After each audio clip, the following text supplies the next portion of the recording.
First of all, Jose, what was the experience like being in the arena for UFC 249 with no fans? Oh, I can't describe it. There's nothing like it whatsoever. I've done the Contender Series before, but even then that has like some sort of crowd.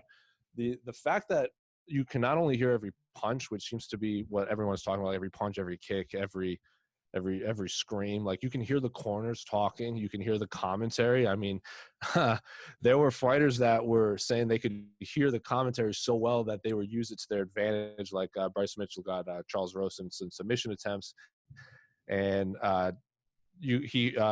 Bryce Mitchell said he could hear Joe Rogan's commentary and saying what Charles Rosa should have been doing, and Bryce Mitchell was using that to block what Joe Rogan was saying. Like he was using moves to block Charles Rosa, same as Carla Esparza said that she heard Daniel Cormier say like, oh, she needs to mix it up with the wrestling. So that's exactly what she did. And Greg Hardy said, you heard Daniel Cormier say he needs to start checking leg kicks, and that's exactly what he did. So super fascinating to hear everything.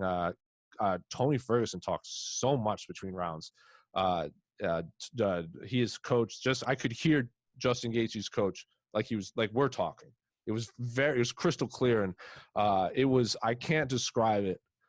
It was unlike anything else I've ever experienced. So no, I cannot put it into words. That's crazy that it was that quiet actually being there. I can't even imagine, because any of the fights that I've covered, the crowd really is a big part of not of the outcome, but sometimes, I mean, you get a guy when he's just landing punches, and then of course just that energy. I mean, it's the same concept as home field advantage for any sport. So with what you just said, and that being said, do you think that the outcome of any of the fights were affected by there being no fans in the arena?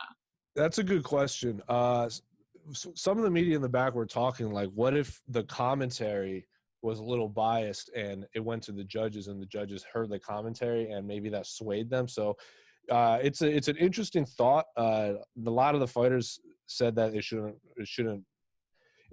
sway the judges one way or another. But I don't think the only real robbery, which wasn't even really a robbery, was the Cowboy Pettis fight.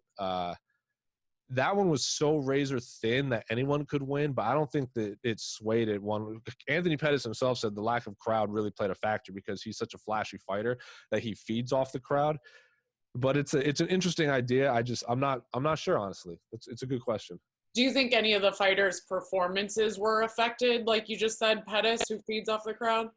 Yeah, in both a positive and negative way. Like Pettis himself said he just wasn't feeling it. Like he could land a crazy kick and he could get like motivated. Like when he fought Tony Ferguson, he was really playing to the crowd, especially when they were bleeding.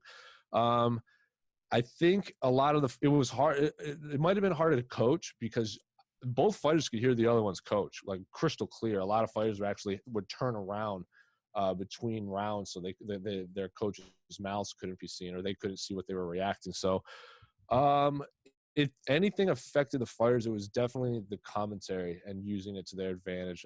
But again, I don't know. I asked every single fighter at the conference, like, did you hear the commentary? And they all said, I'm like, yeah, and I used it to my advantage. So if that's what you're asking, yeah, 100%.